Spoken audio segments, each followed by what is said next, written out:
Hey guys, আরও একটা ছোটো মোটো মিনি ব্লগে তোমাদের সবাইকে ওয়েলকাম জানি। আর দেখতে পাচ্ছ আজকের মানে তোমরা জানো কি আজকের রুমেলা ঝড় গাইস।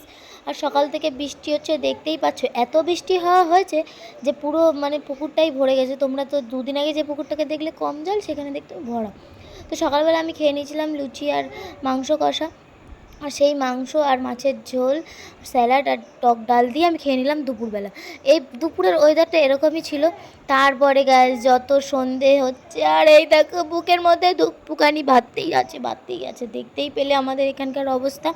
আর এই দেখো রাত্রিবেলা কারেন্ট সব চলে গেছে, আমরা জানলা খুলে সবাই শুয়ে রয়েছি। আর এত গরম লাগছে যে জানলা খুলতে বাধ্য হয়েছি, মানে মশার কামড়ও সঙ্গে সঙ্গে খেতে হচ্ছে। আর এই দেখো তোমাদের দাদা বলে কি, দূর ব্যাং আমি খাটে শোবোই না, নিচে শোবো বলে নিচে বালিশ পেতে দিয়েছে।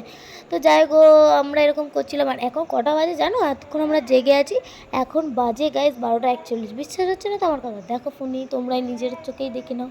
দেখছো 12:41, একটা বাজে আমরা সেদিন জেগেছিলাম মিনিমাম 3টে 3:30 অবধি গাইজ।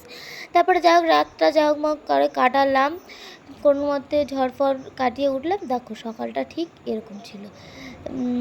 তারপরের দিনটা দেখতেই পাচ্ছ চারিদিকটায় ঠিক এরকম, মানে এরকম পুরো জলে ভরে গেছে। দেখতে পাচ্ছ আমার পা, দেখবে জলে পুরো ডুবে গেছে, ঘাট টাট সবটা ডুবে গেছে পুকুরে, এতটাই অবস্থা এরকম। তো ভালো করে আমি তোমাদেরকে দেখাচ্ছি, পুরোটা দেখো।